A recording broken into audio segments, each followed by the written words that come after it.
Hello, welcome back to the School of Self Worth. I'm your host, Nicole Song.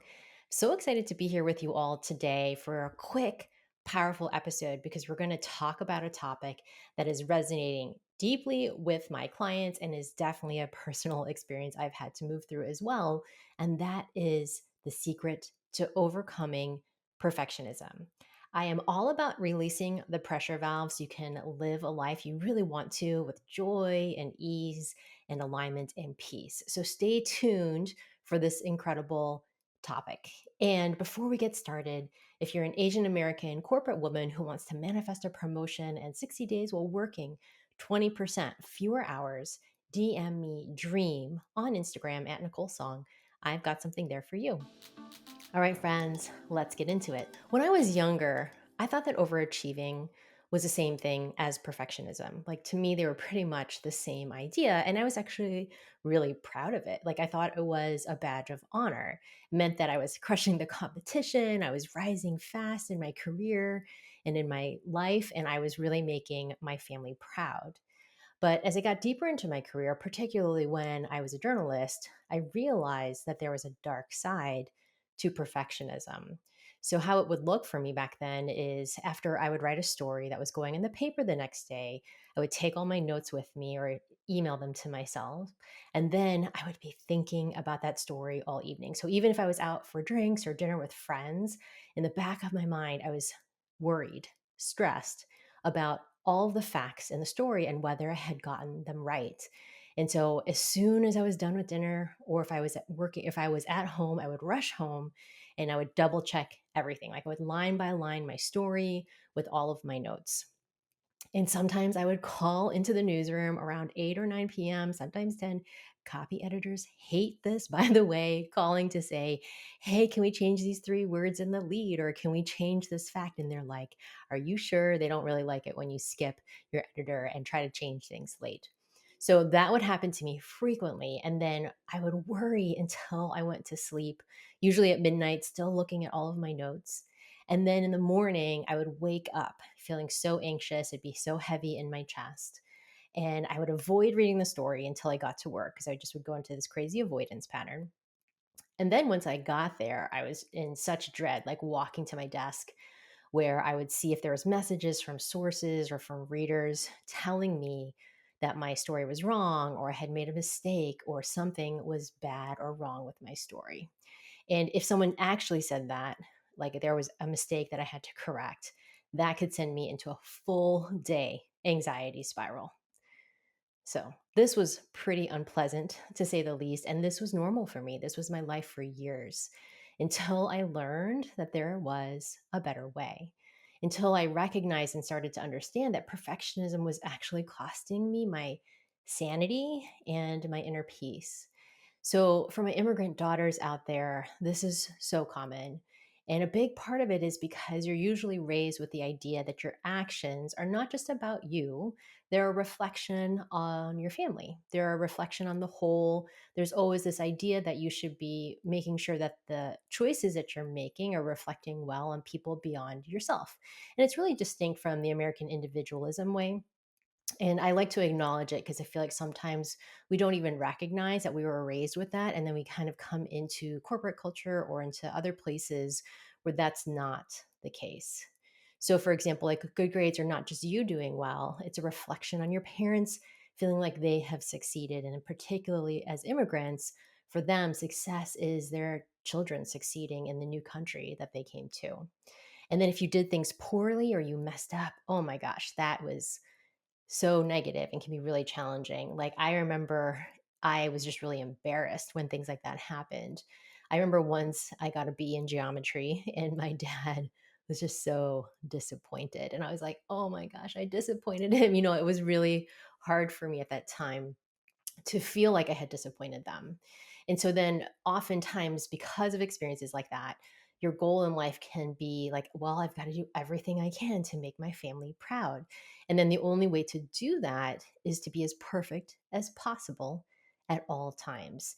And I'll say that this is often true no matter what your family said or did. So while my dad was disappointed in that B, I will say that my parents, I'll shout them out for being really supportive of every crazy twist and turn I've taken in my career, from journalism to teaching yoga to, which I mean, that's a really nutty one for Asian parents, to entrepreneurship. And they have always been so positive and loving for me through all of those choices. And the reason I wanted to share that is because perfectionism is actually a thinking problem. Your brain has created a negative association with failure and with making mistakes. And the more you think about the things you haven't accomplished, the more evidence piles up proving that you haven't done enough yet. And this is when you start to see other people are getting promoted, or you compare yourself to other people who are doing the things you want faster than you, or you beat yourself up whenever you make any kind of tiny mistake. But what you're really doing when those things are occurring is you are now saying to the universe that your current life is not enough. And now, the way the law of attraction works, you're now in an energetic spiral that you can't break out of, where it feels like everything is not enough. And you compensate, right? You compensate with that perfectionism, trying to control outcomes and trying to make sure you never fail, which A, is impossible because failure happens for everybody. B, it makes you so much less resilient and able to pick yourself back up when something does go sideways. Go look back at, journalist Nicole. That's what was occurring for me all the time. And on top of it, it creates an impossible pressure. One of my clients was going through this the other day, where she had associated reaching a particular goal as a metric of success. And that was creating insane pressure to hit that goal. And it was stressing her out and making her feel so anxious, like she wasn't doing enough and she had to do more. And this cycle had been nonstop. And then she's also in summertime and wanting to spend time with her family and have free weekends. And it's like, how can you make any of that happen when you're feeling that inner anxiety? And what she really wanted to feel was free, like she was pursuing her purpose, that she was in action in her life. And so we had to look at all of those pieces, and here are the things that I want you to do. And because you're really actually not going to like this, you're kind of probably going to hate this a little bit, is to choose a powerful new habit. And this is the way to move out of the perfectionism. So here's a two-step system for you to create this new habit. The first step is for you to identify why you want the thing that you're pursuing. What is it you really care about? What is it that you really want? Like, why does this goal, this thing that you're going for, matter to you? In my client's case, she really wanted freedom, like to feel like she was in her purpose. She was living in alignment. She was who she is here to be. This applies to any of you who want a promotion. Why do you really want that? What is it going to give you? What is it going to offer for you? It's important for us to start to dig into, like, what is behind this desire. And when you can recognize that, that can help you start to release that intense pressure to be like, oh, this is why I want it. I want it not just because I want the goal, but I want it because it's going to give me something. It's going to give me a desired outcome, a feeling in my body that feels really free or spacious, or like I have somehow succeeded. So important to know about that piece. And then the next step. The second step is to teach your brain to look for success. So your brain has a negativity bias. We all do. It's just the way it came onto the planet. And it can be incredibly difficult to find the off switch for all those negative thoughts that are inside. And then the way the law of attraction works is when you're in a negative thought, it attracts more negative thoughts and more negative thoughts. And then we can just end up in this really dark place.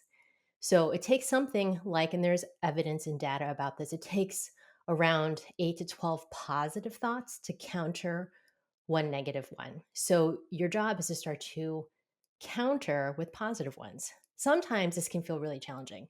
What is a positive thing? Like, it makes you feel like you might feel like you're faking it. But it's actually really simple. You just want to celebrate one tiny thing. So right now, wherever you're at listening to this, celebrate one tiny thing. It could be like, I drank water this morning. I got out of bed and made coffee. I unloaded the dishwasher.